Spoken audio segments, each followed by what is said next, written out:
Olá amigos do canal Entre Duas Dimensões, vem comigo porque no vídeo de hoje vocês vão conhecer a história do livro Os Mensageiros, do espírito André Luiz. Lançado em 1944, essa é a segunda obra psicografada por Chico Xavier da série de nome A Vida no Mundo Espiritual. O primeiro livro da série é o famoso Nosso Lar. Segundo Emmanuel, que fez o prefácio do livro Os Mensageiros, a história constitui o relatório incompleto de uma semana de trabalho espiritual dos mensageiros do bem junto aos homens na Terra. Assim como Nosso Lar, Os Mensageiros também saiu das páginas dos livros para as telonas dos cinemas. Hoje eu vou trazer um resumo do livro. Depois que você assistir a obra no cinema, você coloca nos comentários o que achou. Eu me chamo Edu Cunha, sou jornalista e pesquisador espírita e antes de contar a história do livro, eu venho mais uma vez pedir humildemente sua ajuda para curtir esse vídeo, se inscrever em todas as nossas redes e compartilhar este conteúdo com quem possa se interessar pelo assunto. No livro Os Mensageiros, André Luiz, já considerado cidadão da cidade espiritual Nosso Lar, deseja deixar o apego aos familiares encarnados e iniciar seus trabalhos no bem. Porém, ainda se encontra preso ao vitimismo e refém do sofrimento pelas mudanças que aconteceram com sua família após o seu retorno ao mundo espiritual. Com as melhores intenções, Tobias, o amigo citado no livro Nosso Lar, sugere a André que se candidate aos serviços do Ministério da Comunicação no Centro de Mensageiros da Colônia, um lugar dedicado à instrução e preparação de espíritos que reencarnarão com a tarefa da mediunidade a fim de que se transformem em cartas vivas de socorro e auxílio dos que sofrem nas duas dimensões, a material e a espiritual. Lá, André, após passar por entrevista e ser aceito no grupo, passa a conhecer novas histórias, incluindo a de Vicente, seu colega de trabalho e aprendizado na narrativa, e que também havia sido médico em sua última encarnação. São alguns capítulos dedicados a essas histórias, cada uma mais complicada que a outra. Com isso, André acaba percebendo como existem experiências piores do que a dele e como muitos também fracassaram em suas missões na Terra. O que as histórias trazem em comum? A noção que cada um tem do que poderia ter feito, mas infelizmente não fez. Essas pessoas que André encontra são médiuns espíritas que faliram na última existência e que mais uma vez se preparam para a tarefa em nova oportunidade. São espíritos que haviam saído da colônia Nosso Lar com a responsabilidade da mediunidade e rodeados por recursos para cumpri-la, mas que, por diversas razões, tomaram outros caminhos. Em dado momento, Tobias revela a André Luiz, abre aspas, saem milhares de mensageiros aptos para o serviço, mas são raros os que triunfam.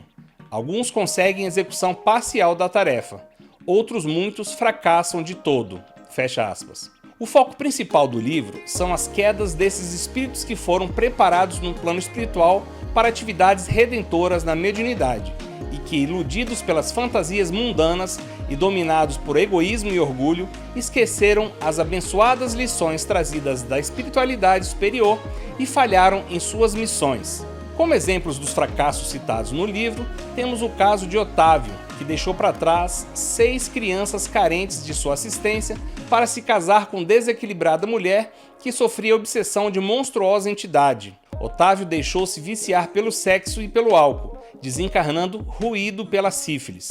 Outro caso citado foi o de Acelino, uma comovente advertência aos que fazem de sua mediunidade instrumento de ganho financeiro.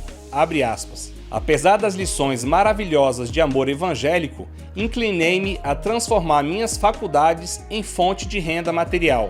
Lamenta Acelino em dolorosa confissão. Outra missão fracassada foi a história de Joel. No livro é narrado a irresponsabilidade de médiuns que, assim como Joel, ignoram as ponderações do bom senso doutrinário para se entregar à especulação psíquica, em busca de fenômenos a pretexto de convencerem observadores curiosos. Médiuns esquecidos de que a verdadeira força de convencimento alheio vem do exemplo vivido com a dignidade cristã. Outro caso emblemático foi o de Belarmino, médium doutrinador. Muitos médiuns que fracassam em suas missões também cometem esse erro de dar mais valor às coisas materiais do que às espirituais. Abre aspas. Desde criança, meus pais socorreram-me com as noções consoladoras e edificantes do espiritismo cristão.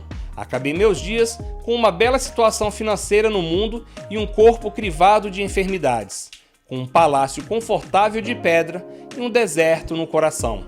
Fecha aspas. Outro caso do livro foi o de Monteiro, que faz uma afirmação tão estarrecedora quanto esclarecedora. Abre aspas. Tinha sede de serviço, verdadeira volúpia na doutrinação aos desencarnados de condição inferior. Recomendava reforma íntima, serenidade, desprendimento dos bens materiais, mas não aplicava em minha vida tudo de bom que pregava. Fecha aspas. Monteiro desencarnou sofrido e revoltado. A ministra de nosso lar, veneranda, ouviu suas lamúrias por 2 horas para dizer-lhe depois, numa síntese impressionante, abre aspas, entregou-se você excessivamente ao espiritismo prático, junto dos homens, nossos irmãos, mas nunca se interessou pela verdadeira prática do espiritismo junto a Jesus, nosso mestre. Fecha aspas. Após um breve período de aprendizado no centro de mensageiros, André e seu novo amigo Vicente partem junto com o instrutor Aniceto para tarefas na Terra entre os encarnados. No longo caminho, se hospedam em uma instituição nas proximidades do umbral dedicada ao tratamento de espíritos ainda muito sofredores, sem condições de ingressarem em uma colônia de padrão vibratório mais ameno. Trata-se do Campo da Paz, uma colônia de nosso lar nas esferas de regeneração pela dor. No local, André conhece histórias ainda mais tristes, incluindo a de Alfredo, dirigente do Instituto, que largou a esposa num casamento feliz por conta de uma maldosa calúnia de um falso amigo. Em Campo da Paz, a equipe liderada por Aniceto conhece as câmaras onde ficam espíritos recolhidos. Segundo André Luiz, muitos ali se encontram dementados e outros dormindo, sofrendo com pesadelos terríveis, frutos das lembranças dos erros cometidos durante a encarnação.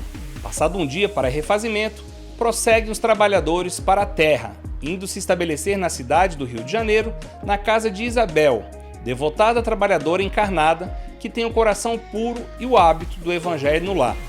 Na obra, André Luiz destaca a suma importância do Evangelho no lar para a proteção espiritual de nossas casas. A casa de Isabel funciona também como um posto de socorro e refazimento para muitos irmãos do plano espiritual. Trabalhadores buscam ali recursos para as tarefas de socorro que necessitam realizar. Sofredores são atendidos e encaminhados às instituições de socorro.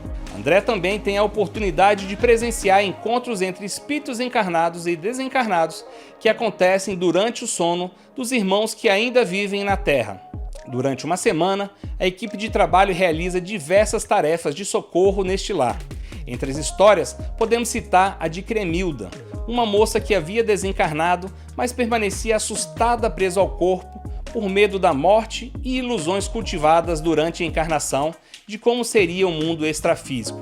Também é narrado o difícil processo de desencarne de Fernando, um homem ainda muito apegado à matéria e que é esperado por entidades sofredoras que planejavam dominá-lo após sua morte.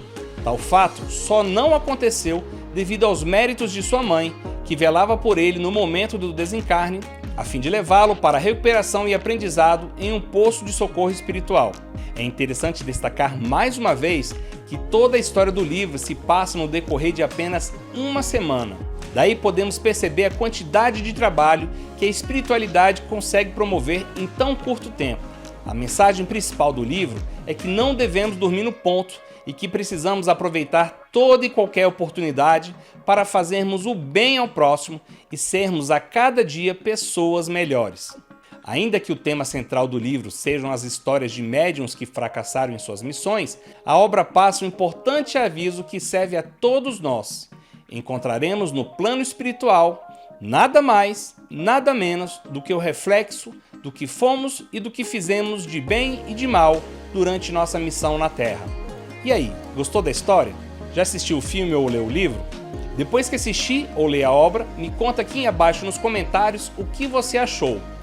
Verifica também se você está inscrito em nosso canal, acione o sino para ser notificado sempre que houver um vídeo novo e compartilhe esse vídeo com quem pode se interessar pelo assunto. Nos vemos nos próximos vídeos. Tchau!